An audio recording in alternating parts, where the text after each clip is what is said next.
In brief though, the Shaykh, he highlights that there are three general aspects of Tawheed. There are three general aspects of Tawheed. The first aspect is Ar-Rububiyyah. توحيد الربوبية النوع الأول، وهو إفراد الله تعالى بالخلق والرزق والتدبير والإحياء والإماتة وتدبير الخلائق. هذا توحيد الربوبية، أنه لا خالق ولا رازق ولا محيي ولا ضار ولا نافع إلا الله سبحانه وتعالى. هذا يسمى توحيد الربوبية، وهو توحيده بأفعاله. فلا أحد يخلق مع الله، ولا أحد يرزق مع الله، ولا أحد يحيي ويميت مع الله سبحانه وتعالى. The first category is Tawheed Ar-Rububiyyah, and that is to single out Allah subhanahu wa ta'ala with His actions that are specific to Him, such as creation. It is only Allah alone, specifically, uniquely, who created all of this creation. Ar-Rizq, Allah alone specifically provides all of our sustenance, our provisions.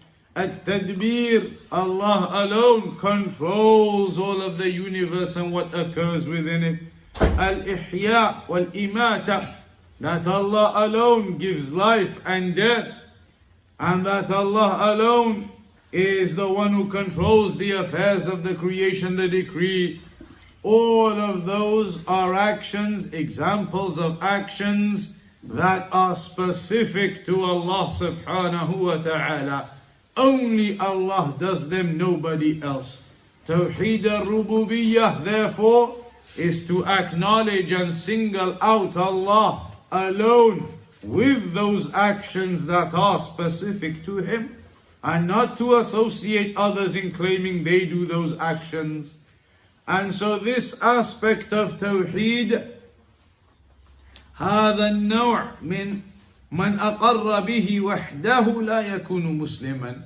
If somebody acknowledges this aspect of Tawheed, that alone does not mean you've entered into Islam. Believing Allah is the creator, provider, sustainer, the one who sends the rain, the provisions, gives life, death. Believing only Allah does all of those things, that in of itself doesn't enter you into Islam. Rather, what is required alongside is the second aspect of Tawheed, Tawheed Al-Uluhiyyah. And that is معناه إفراد الله تعالى بالعبادة. هذا غير إفراده بالخلق والرزق والتدبير، بل إفراد الله بالعبادة بأن لا يعبد إلا الله سبحانه وتعالى، ولا يصلى ولا يدعى ولا يذبح ولا ينذر ولا يحج ولا يعتمر ولا يتصدق ولا إلى آخره إلا لله سبحانه وتعالى يبتغى بذلك وجه الله. The second aspect is Al-Uluhiyyah, and that basically means to single out Allah with our actions. توحيد الله بأفعالنا، بأفعال العباد. الربوبية توحيد الله بأفعاله. الألوهية توحيد الله بأفعالنا، بأفعال العباد. That we single out Allah subhanahu wa ta'ala with our actions. What are our actions? Our worship. That all of the worship we do, all of the obedience we do, then we single out Allah subhanahu wa ta'ala purely and sincerely. And we do not do any aspect of worship to anyone else besides Allah. That is Al-Uluhiyyah. You do not pray except to Allah. You do not give in charity except to Allah, except for Allah. You do not do dua, do hajj, do any act of worship except for Allah, purely and sincerely alone. That is Al-Uluhiyyah. That is what is necessitated along with Ar-Rububiyyah for a person to enter into Islam, along with the third aspect, which is Tawheed al-Asma'i was-Sifat. From these first two aspects, the mushrikun at the time of the Prophet ﷺ, they did not reject Ar-Rububiyyah. They rejected Al-Uluhiyyah. They did not want to single out Allah with worship, even though they accepted Allah is the creator, the provider, the one who gives life and death.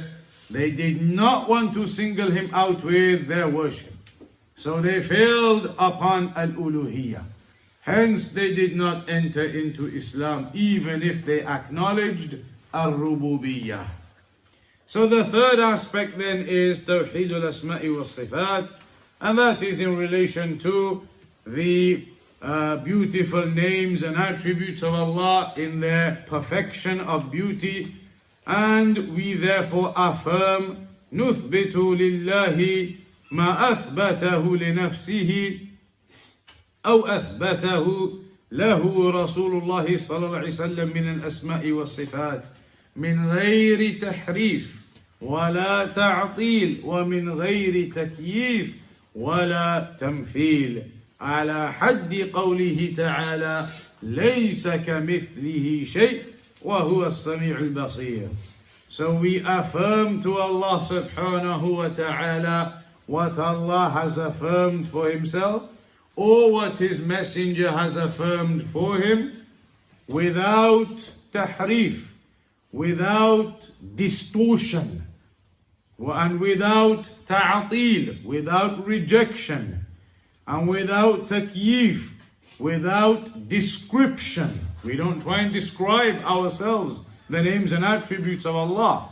Wala tamthil, and without resemblance. We do not make comparison or resemblance between Allah and the creation. And Allah mentioned in the Quran, وَلِلَّهِ الْأَسْمَاءُ الْحُسْنَى فَادْعُوهُ بِهَا. That indeed Allah subhanahu wa ta'ala has the most beautiful of names, so call upon Him with them. وَذَرُوا الَّذِينَ يُلْحِدُونَ فِي أَسْمَائِهِ. And leave those who alter, reject, change, do the ilhad in the names of Allah subhanahu wa ta'ala. سَيُجْزَوْنَ مَا كَانُوا يَعْمَلُونَ. They will be recompensed upon what they did.